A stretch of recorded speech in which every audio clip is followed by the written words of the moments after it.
வணக்கம். நான் ஜெயலக்ஷ்மி ஜெயா சர்வா astrology research சென்டர்லேருந்து இந்த பதிவு கணக்கம்பட்டி ஐயாவுடைய ஒரு 48 நாள் பூஜை. அதுவும் பார்த்திங்கன்னா அதிர்ஷ்டத்தை அள்ளித்தரக்கூடிய ஒரு ரகசிய வழிபாடு. அதில் இந்த 369 அப்படிங்கிற அந்த நம்பர் எல்லாருக்குமே தெரியும், மிகப்பெரிய ஒரு ஏஞ்சல் நம்பர்.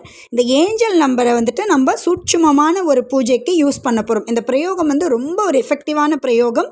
ஒரு 48 நாள் தொடர்ந்து பண்ணணும். ஆனால் இந்த பூஜையை எப்போ ஆரம்பித்தா இது பெரிய ஒரு ரிசல்ட் கொடுக்கும் அப்படின்னு பார்த்தீங்கன்னா, தமிழ் மாதத்தின் முதல் மாதமாகிய சித்திரை மாதம், அது ஒரு அமாவாசை திதியாக இருக்கணும், இல்லைனா பௌர்ணமி திதியாக இருக்கணும். ஸோ இந்த 2 நாட்களில் இந்த பூஜையை ஆரம்பிக்கும் போது பெரிய பாசிட்டிவ் நடக்கும். சப்போஸ் இந்த அமாவாசையும் சரி பௌர்ணமியும் சரி என்னால் ஆரம்பிக்க முடியலங்க, அப்போ நான் வேறு ஏதாவது நாளில் ஆரம்பிக்கலாமா அப்படின்னு பார்த்தீங்கன்னா, புனர்பூசம் நட்சத்திரம் வரக்கூடிய நாளில் நீங்கள் ஆரம்பித்து கண்டினியூஸாக 48 டேஸ் பண்ணணும்.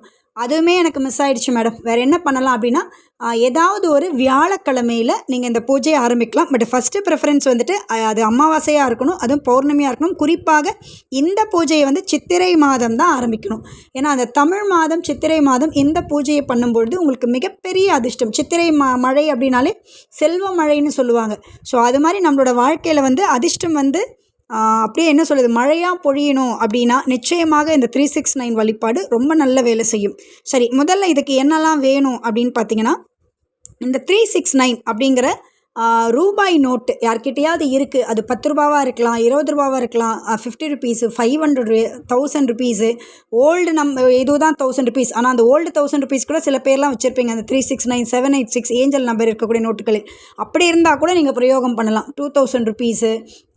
ஸோ அதே மாதிரி என்ன ரூபா நோட்டு இருந்தாலும் சரி, என்னென்னா இந்த 369 அப்படிங்கிற ஒரு நம்பர் அந்த ஏஞ்சல் நம்பர் அப்படி நோட்டில் இருக்குது அப்படின்னா, அந்த நோட்டில் பச்சைக்கற்பூரம் கொஞ்சம் லைட்டாக மேலே நல்லா தடவிட்டு, அது மேலே ஜவ்வாதை கொஞ்சம் தடவிட்டு, அந்த ரூபாய் நோட்டை நல்லா சுருட்டி வச்சுக்கணும். சுருட்டி ஒரு ரப்பர் பேண்ட் போட்டுக்கோங்க. அதுவும் அந்த ரப்பர் பேண்ட் பேண்டோட கலர் சிகப்பு கலர் பேண்டாக இருக்கணும். அப்படி இல்லைன்னா அந்த ரப்பர் பேண்டோட கலர், அப்படி இல்லைன்னா ஒரு க்ரீன் கலராக இருக்கணும்.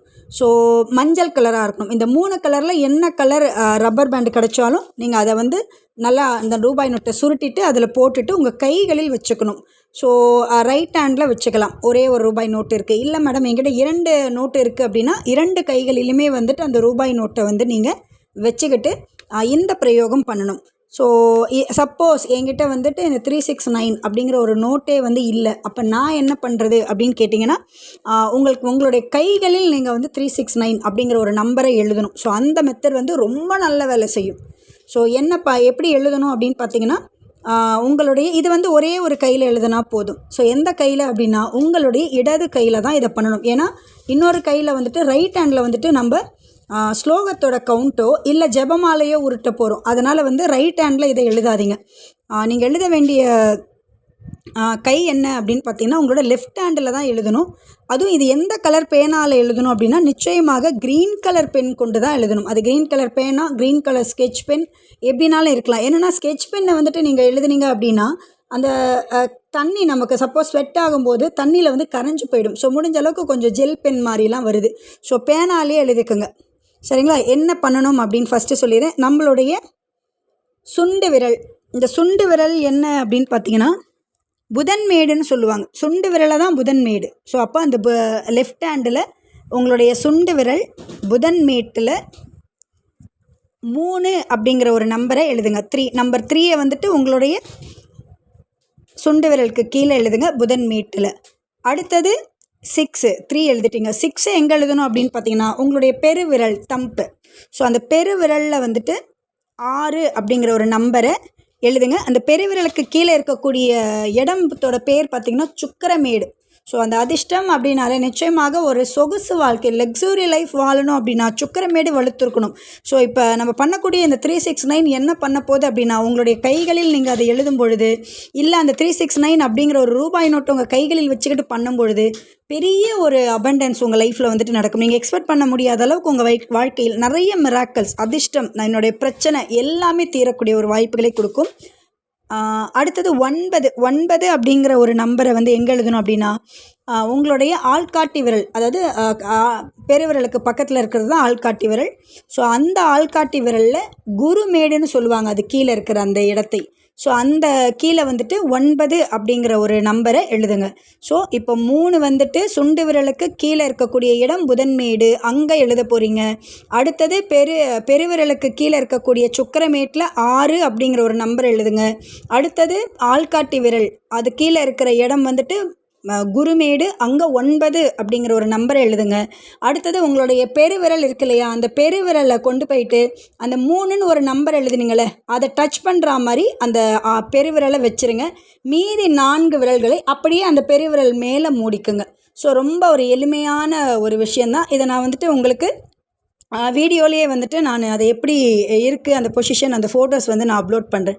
ஸோ ரொம்ப ஒரு அற்புதமான ஒரு விஷயம் இந்த 369. என்னென்னா இதை எழுதும்போதே வந்துட்டு நீங்கள் வந்து மனசார நம்மளுடைய கணக்கம்பட்டி ஐயா வந்து நம்ம வீட்டுக்கு வந்துட்டார் அப்படிங்கிற ஒரு நினைப்போடவே செய்யணும். அதாவது இது ஒரு இமேஜினேஷன். ஆனால் இந்த 369 வழிபாடை நீங்கள் ரெகுலராக பண்ண 100% கணக்கம்பட்டி ஐயாவோட தரிசனம் உங்கள் வீடுகளில் உண்டு. அடுத்தது இதை எழுதிட்டு பெருசாக வந்துட்டு நீங்கள் வந்துட்டு உங்களுடைய ஆசைகள் அதிர்ஷ்டம் இப்படிலாம் வேண்டாம். ஒரே விஷயம், ஐயா உங்களுடைய ஆசீர்வாதம் வேணும். நீங்கள் எங்கள் வீட்டுக்கு வாங்க. 48 நாள் தொடர்ந்து பண்ணணும். பெண்கள் வந்து பீரியட்ஸாக இருக்கும், இல்லை வேறு ஏதோ பிரச்சனைகள் அப்படின்னாலும் நீங்கள் அதை பற்றி கவலைப்பட வேண்டாம். எந்த ஒரு ரிஸ்ட்ரிக்ஷனும் இல்லாதது. ஆனால் இதுக்கு முக்கியமாக நீங்கள் செய்ய வேண்டிய ஒரு வழிபாடு என்ன அப்படின்னா, அதாவது இந்த 369ங்கிற லெட்டரை வந்து உங்களோட கைகளில் எழுதிட்டு நீங்கள் எதை பார்த்து நீங்கள் வந்து கணக்கம்பட்டி ஐயாவோட தரிசனம் கேட்க போகிறோம் அப்படின்னா, ஒரு ஒளியில் தான் நம்ம இதை பண்ண போகிறோம். ஸோ இதுக்கு புதுசாக ஒரு அகல் விளக்கு வாங்குங்க. அந்த அகல் விளக்கில் வந்து 3 விதமான எண்ணெய்கள். முதல் ப்ரெஃபரன்ஸ் நெய் விளக்கு நீங்கள் தினமும் ஏற்றிக்கலாம். இல்லையா இலுப்பை எண்ணெயில் தீபம் ஏற்றுங்க. அப்படி இல்லைன்னா நல்லெண்ணெயில் ஏற்றுங்க. ஆனால் ஏதாவது ஒன்று, இந்த நான் சொல்லியிருக்கேன் இந்த 3 எண்ணெயில் ஏதாவது ஒரு எண்ணெய் ஒரு நாள் நான் ஃபஸ்ட்டு டே என்ன யூஸ் பண்ணணும் அதை தான் டில் 48 நாளும் யூஸ் பண்ணணும். அதை தயவு செய்து மறந்துடாதீங்க. ஸோ நான் ஃபஸ்ட்டு டே நெய் விளக்கு போட்டுட்டேன் அப்படின்னா நெய் விளக்கே தான். சப்போஸ் நான் நல்லெண்ணெய் தீபம் போட்டுட்டேன் அப்படின்னா 48 டேஸும் நல்லெண்ணெய் தீபம் தான். சப்போஸ் நான் இழுப்பெண்ணெய் போட்டேன்னா இழுப்பெண்ணெய் தான். ஆனால் ஸ்பெசிஃபிக்காக நான் என்ன சொல்கிறேன் அப்படின்னா, சில பிரச்சனைகளுக்கு இந்த எண்ணெய்களோட பிரயோகமும் இருக்குது. முதல் விஷயம் பார்த்தீங்கன்னா, யாருக்கெல்லாம் உங்கள் வீட்டில் வந்துட்டு அதிர்ஷ்டம் வேணும், இப்போ கணக்கம்பட்டி ஐயா வந்து எனக்கு வந்து ஒரு செல்வ செழிப்பை கொடுக்கணும் அப்படிங்கிற ஒரு நோக்கம் இருக்குது அப்படின்னா, அவங்க வந்து நெய் வந்து ப்ரிஃபரன்ஸ் கொடுங்க. 2வது, எங்கள் வீட்டில் ராகு தசை இல்லை ஒரு சனி தசை இல்லை எங்கள் வீட்டில் வந்து ஒரு நிம்மதி என்பது இல்லை, குலசாமி தொலைச்சிட்டோம், கல்யாணம் ஆகலை, ஏதோ ஒரு கர்மா இங்கே வந்து டச் பண்ணி எங்களோட லைஃப்பில் நிம்மதி இல்லை அப்படிங்கிறவங்க நல்லெண்ணெய் கொண்டு தீபம் ஏற்றுங்க. அடுத்தது இந்த இலுப்பை எண்ணெய் எதுக்கு அப்படின்னு பார்த்தீங்கன்னா, யாருக்காவது தீராத நோய், தீராத கடன், வம்பு வழக்கு தீரவே இல்லைங்க. என்ன சொல்ல, சில பிரச்சனைகள்லாம் பார்த்தீங்கன்னா 5 வருடம் 10 வருடம் 20 வருடம்லாம் இருக்கும். அது மாதிரி நீண்ட நாள் தீராத ஒரு பிரச்சனை இருக்குது அப்படின்னா அந்த இலுப்பை எண்ணெய் கொண்டு நீங்கள் வந்துட்டு தீபம் ஏற்றுங்க.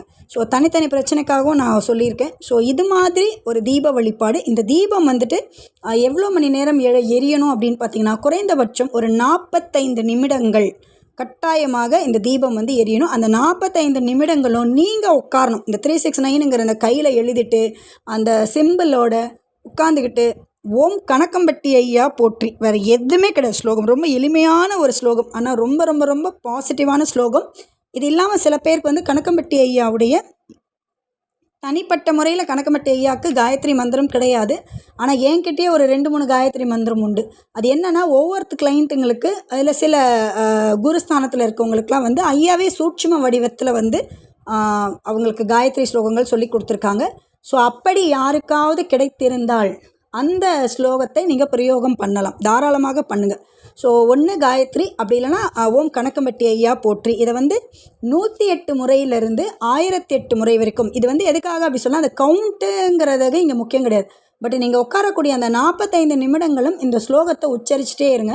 சில பேர் ரொம்ப பொறுமையாக சொல்லக்கூடியவங்க இருப்பீங்க. ஸோ அப்படி பொறுமையாக சொல்லக்கூடியவங்க மினிமம் 108 முறை சொல்லியிருக்கணும். மேக்ஸிமம் எவ்வளோ நாளும் சொல்லலாம், சரிங்களா? ஸோ அது ஒரு 45 நிமிடம் உட்காந்து அந்த 3 அப்படிங்கிற அந்த நம்பரை உங்களுடைய அந்த பெருவிரல் டச் பண்ணி மீதி விரல்கள் அதை கொண்டு மூடும் பொழுது எப்படியாப்பட்ட தீர்க்க முடியாத பிரச்சனையாக இருந்தாலும் சரி 100% தீந்துரும். இந்த 48 நாள் தொடர்ந்த வழிபாடு மிகப்பெரிய ஒரு மாற்றங்களை கொடுக்கும். ஐயாவுடைய தரிசனம் வந்து உங்கள் வீடுகளில் வருவது நிச்சயம். இதை வந்து காலையில் பண்ணலாமா, மதியானம் பண்ணலாமா, நைட்டு பண்ணலாமா அப்படின்னா எனி டைம் பண்ணலாங்க. ராகு காலம், யமகண்டம் எதுவுமே கிடையாது.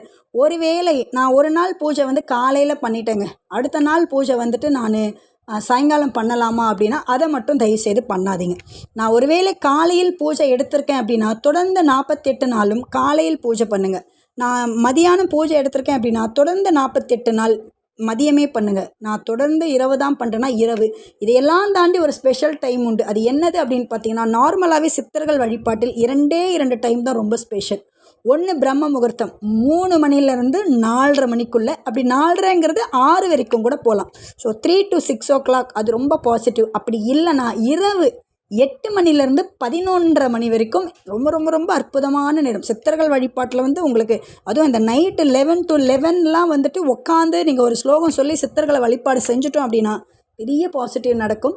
என்ன நெய்வேத்தியம்? ஒன்றுமே கிடையாது. உங்கள் கையில் கிடைக்கக்கூடிய ஏதோ ஒரு பழம், இல்லை ஒரு வேர்க்கடலை, இல்லை ஒரு பர்பி, இல்லை ஒரு சாக்லேட்டு, ஏதாவது ஒரு பொருளை வச்சுட்டு சாப்பிடக்கூடிய ஒரு ஸ்நாக்ஸுன்னு வச்சுக்கலாம், இல்லை ஃபுட்டுன்னு வச்சுக்கலாம். ஒரே ஒன்று வைங்க. அது கூட 1 டம்ளர் குடிக்கிற தண்ணி கம்பல்சரி வைங்க. இதை வேணால் நம்ம ஸ்லோகத்தை உச்சரிக்கிறோம். ஓம் கனகம்பட்டி ஐயா போற்றின் அந்த ஸ்லோகத்தை உச்சரிக்கும் போது அந்த வாட்டர் தெரப்பி அப்படிங்கிற ஒரு தெரப்பி மூலமாக அதை அப்சர்வ் பண்ணி வச்சுருக்கோம். ஐயாவோட ப்ரெசன்ஸ் அந்த தண்ணியில் இருக்கும், குடிக்கிற தண்ணி. அதை நீங்கள் குடிங்க, உங்கள் குடும்பத்தில் உள்ளவங்களுக்கும் கொடுங்க. ஸோ அந்த 48 நாள் பூஜையில் ரொம்ப எளிமையானது. முடிஞ்சால் ஒரு ஊதுவத்தி ஏற்றுங்க. உங்களுக்கு விருப்பம் இருந்தால் கற்பூரம் ஏற்றுங்க, இல்லைனாலும் தேவையில்லை. பட் ஊதுவத்தி முக்கியம். ஒரு பூ போடணும், ஏதோ ஒரு ஸ்நாக்ஸு ப்ளஸ் 1 டம்ளர் தண்ணி. எளிமையான வழிபாடு. 48 நாள் தொடர்ந்து இந்த வழிபாடு பண்ணுங்கள். நிச்சயமாக உங்கள் வீடுகளில் ஐயாவுடைய ப்ரெசன்ஸ் இருக்கும். உங்களுக்கு இந்த வீடியோ பிடிச்சிருந்தால் லைக் பண்ணுங்கள், ஷேர் பண்ணுங்கள். மறக்காமல் நம்ம சேனலை சப்ஸ்கிரைப் பண்ணுங்கள். வாராகி யாகத்திற்காகவும் ஜோதிட ஆலோசனைக்காகவும் நீங்கள் எங்களை தொடர்பு கொள்ளலாம். ஜெயலக்ஷ்மி ஜெயா சர்வா அஸ்ட்ராலஜி ரிசர்ச் சென்டர் 9710484640. நன்றி, வணக்கம்.